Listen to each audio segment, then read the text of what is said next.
What's up everyone? Welcome to my YouTube channel. My name's Jolie, and today I wanted to talk a little bit about some RV safety tips for solo female travelers. Recently on my social media accounts, I've been sharing my story about towing and backing up my trailer, and little did I realize that I would gain this huge following of women who want to also travel solo and want to learn how to tow and go through some of the anxieties of towing and backing up. I've definitely been there before. It was definitely a pleasant surprise to share my story and to receive such positive feedback from so many women and just RV travelers in general expressing a lot of support about my journey. So today I wanted to share a couple RV safety tips for all my solo female travel ladies out there, because these tips have really helped me come a long way in my journey. I've been traveling now by myself for 2 years.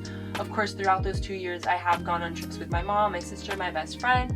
So not all the time has it been solo, but for the most part, I've definitely done my fair share of solo adventuring. So I wanted to just share a couple tips that I have that's really helped me overcome a lot of anxieties and worries, and I hope that it can help you as well. So number one, it's pretty much a given, but always make sure that you share your plans or your itinerary with someone, as well as your location. Just make sure that someone, friends, family, anybody who you're close to, at least knows the plan that you're on. Another thing that I like to do is whenever I get to a campsite, I like to tell the camp host, whoever is like the main boss of the campsite, I like to tell them my plan, where I came from, where I'm going, just in case if something does happen, there's a very evident trace of where I've been and what my intentions were, so that if something crazy does occur, people can go back. I've left a trail of what I've done. Not saying that anything like that will. That's not obviously something that you want to assume when you are traveling, but just to cover your tracks, it is a good idea to do that. Another thing that I am very big on is never stopping at any random location or any random gas station. I've done that once. I stopped at an RV park that I thought was going to be safe. From the pictures that I looked at, it seemed very family friendly, and then when I got there, complete opposite. Was not what I was expecting whatsoever, and so that definitely threw me through a loop, and I realized that I have to do a lot more research, especially when it comes time being by myself. That's checking like the safety within the general area, knowing your resources around that area, how far certain important stops are, how far your gas station is. You don't want to be stuck in a stop and then you're an hour away from a gas station. So it's just little stuff like that that you want to make sure that you're planning for. So my biggest one is definitely before I even leave my parents' home to go on a trip, I have my gas station stops planned through so that I'm not fumbling around. And it's also like, I'm driving, so I can't just look on my phone and find a gas station real fast. Like, in comparison, if you have a travel buddy with you who can do those things. So it's very, very important that you take that time out beforehand and you do that research so that you're not panicked, and just to simply minimize any risks or any issues or just any level of anxiety that you may have. Another thing that I've learned to do, because at first, not gonna lie, it was definitely hard when I went on my first 6-week trip by myself. That was very difficult for me, and I realized because I wasn't really taking care of myself the way how I should have. So it's very, very important that after a trip you set time out to do things that you enjoy doing, whether it be hiking, biking, yoga, stretching, walking, whatever the case may be. You have to make sure that you find time for yourself, you find peace, and that you find comfort in that. Something else that's definitely helped me as well in my solo adventures as a woman is forcing myself to talk to other campers. That can be something that's really difficult for me, in part just simply because of my age, and most people who I run into who are RVing are definitely older, and so being so young and RVing can definitely be a little intimidating for me at times, and not really wanting to talk to people. But I found that there's such a welcoming environment and community of RV people as well, and even if it's a older RV couple, the wife may want to talk to you. And so there's a lot of cases where I've talked to a lot of solo female travelers, couples who are traveling, and they just share a lot of tips for me. They're very, very welcoming, and they honestly just kind of take me in like I'm one of their own. And so that's been another really big way, and that's helped me come along my journey of traveling solo, and it just makes you feel a lot more safe, a lot more comfortable. Obviously, use your own discretion if someone doesn't seem to suit what you like to talk about, then just simply walk away. That's obviously the luxury of RV travel. You can stay in your trailer or your RV as much as you want, or you can socialize as much as you want.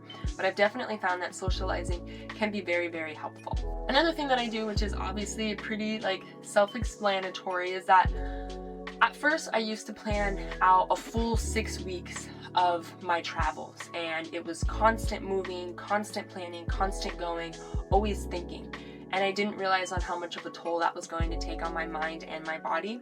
So I switched my travel plans into only booking maybe 2 to 3 weeks out, because then that gives me the space when I'm ready to go home, I can go home. Versus before, I would be stuck for 6 weeks straight traveling, and by 3 weeks, if I was done, I still had another 3 weeks that I had to do to get home. It made me feel a lot more safe having that freedom and that ability to go home when I want to go home.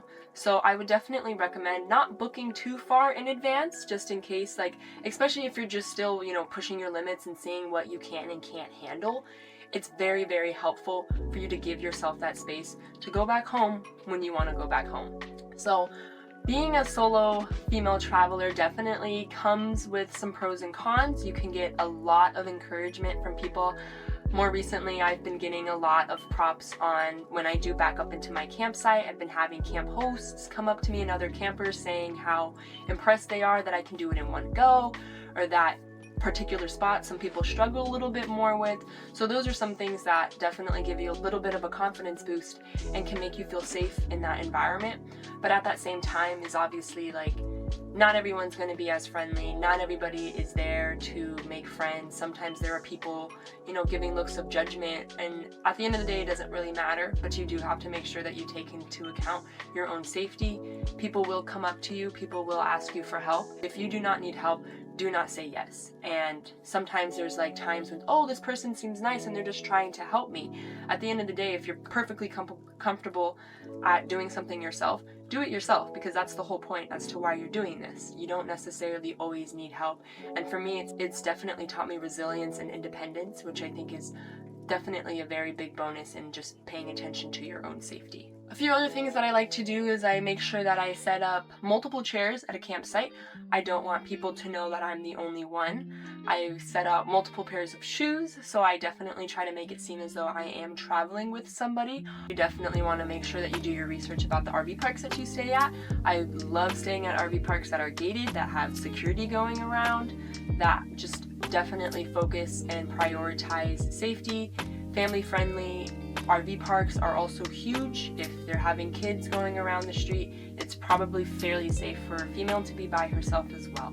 Of course, there are a million other things that I could probably go over for RV safety tips, but at the end of the day, I think that a lot of it also comes with just your own comfort levels and depends on the way on how you're camping. I've traveled from Southern California all the way to Wyoming, Montana, so being that far away from home, you definitely have to prioritize your safety. So the further that I do get from home, I try to stay at nicer RV parks that I'm gonna feel comfortable at. I do my research.